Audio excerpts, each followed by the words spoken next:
Some types of commodities present very specific challenges in securement, and the FMCSA has developed detailed rules tailored to each. These are going to take priority over the general rules when there's any disagreement.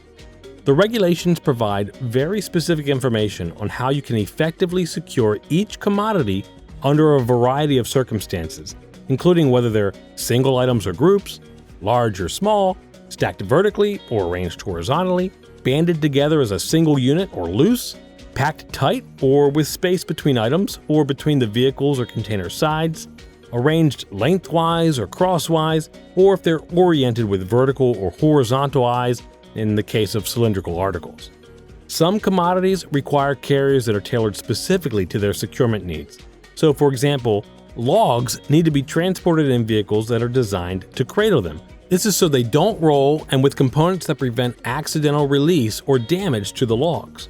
Other commodities require very specific tie-down methods. For instance, metal coils, they're going to need multiple tie-downs from different directions to stabilize them. Paper rolls, they should be packed tightly. And you know what? When that's not possible, you have to fill the spaces around them and block, brace, or tie them down. Now listen, the special requirements are definitely far too detailed and extensive for us to cover right now. Instead, how about we go over the criteria in each commodity and we can identify which items are covered by special rules and which are excluded, and then can be secured using the general rules. That way, you'll know when you need to look up specialized instructions. So the rules for logs apply to almost all this commodity, except when they're banded together, they're in loads of 4 or less, or they're short and held within the vehicle or container.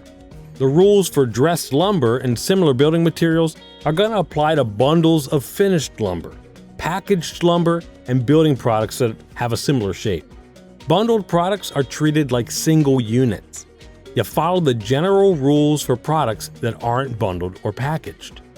The rules for transporting metal coils are going to apply when individually or as a group they weigh 5,000 pounds or more. Similarly, the rules for paper rolls apply to those that are 5,000 pounds or more individually or as a group. Rolls that are banded on a pallet and are under 5,000 points can be secured using these rules or the general rules. The rules for concrete pipe apply when these are transported on flatbed trailers and vehicles or lowboy trailers.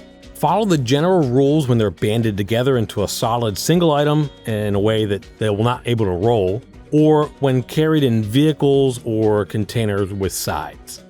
Now, the rules for intermodal containers or shipping containers, which can be used interchangeably in more than one type of transportation, apply only to the containers themselves. The cargo they hold can be secured according to the general rules. The rules for cars, light trucks, and vans are going to be in effect when they weigh 10,000 pounds or less. Those that weigh more are covered under the heavy vehicles section. So then the rules for heavy vehicles, equipment, and machinery cover those that weigh over 10,000 pounds, right?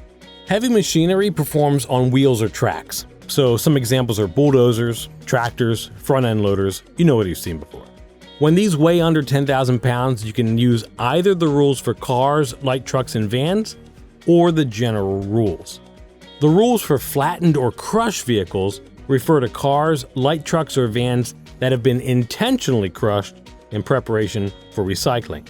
But hey, listen, those that were crushed in an accident, they can be secured following the general rules. The rules for roll-on, roll-off, or hook-lift containers accommodate their distinctive design, as the former have wheels and the latter are designed to be loaded or unloaded onto a specialized vehicle using a hook arm. Now, this category doesn't include hoist-type containers. They're considerably different, and they can be secured using the general rules. The rules for large boulders refer to any irregularly shaped rock that was naturally formed and that weighs more than 11,000 pounds, or it's over 2 cubic meters in volume.